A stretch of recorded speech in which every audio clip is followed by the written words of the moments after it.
And can we just take a second and kind of level the playing field? Because I think we do this thing, especially as Christians, we do this weird thing. When we're looking at our trial, we compare it with other people. We do a couple things. We look at ours versus theirs, and we go, I don't know what I'm complaining about. Like, they have it way worse. I should probably just shut my mouth and just be grateful, right? Or we look at theirs versus ours, and we go, what are they whining about? Oh, financial troubles. Like, if they spent a day in my life, they wouldn't even live, right? I don't think that's very helpful for us at the end of the day. And I've heard it said that the hardest thing you've ever been through is the hardest thing you've ever been through. And so it doesn't matter your trial. Your trial is your trial. And if you see stuck, that's all you see right now, then you need a little bit of hope. And I've also heard it said that let's let our hopes, not our hurts, shape our future.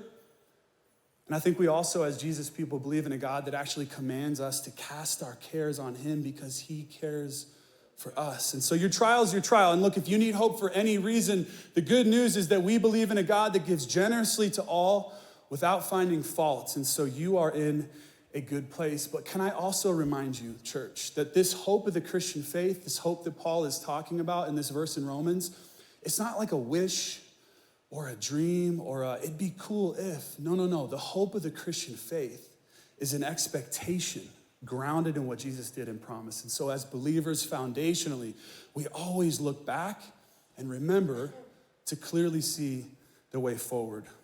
And I think as much as we would like to just kind of microwave our lives, right, and just get to where we want to be, become who we want to be, we serve more of a crockpot God, you've heard that before, who relishes the process and will take anything and everything that he can to shape you and mold you and make you more into the person he created you to be. But Pastor, I don't want to persevere. Like, man, I'm tired tonight. I'm tired and I just want to stop. I want this to go away. I just want this to be over with. Can I just remind you that you have been justified, and because you have been justified, Jesus Christ's power lives in you. The same power that lives in him lives in you, and you live under grace, and so you can persevere. And if you do persevere, you get character. And character, to me, is where it gets good. Character, if you look it up, is described as how somebody thinks, feels, and behaves.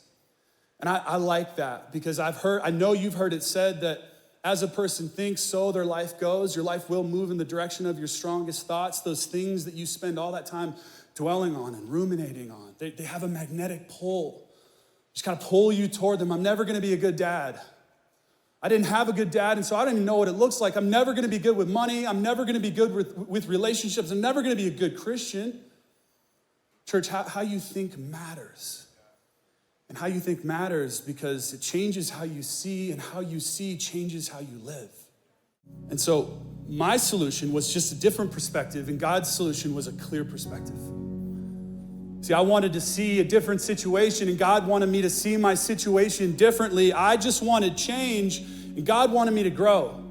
And in his heavenly wisdom, he knows that you can change and not grow, but church, you can never grow and not change. You can move things around and get different views and stuff and ultimately not grow and become the person he wants you to be. But my goodness, if you start to grow, you will change. And while we may not always get the answers we want when we want them, God may not move the circumstances around the way that we want them moved. He's always willing to change how we see those circumstances. And so with all the balancing statements and caveats, because I don't know the stories that you guys walk in here with tonight, my question for you is there an area of your life that's feeling a little bit small and a little bit clouded?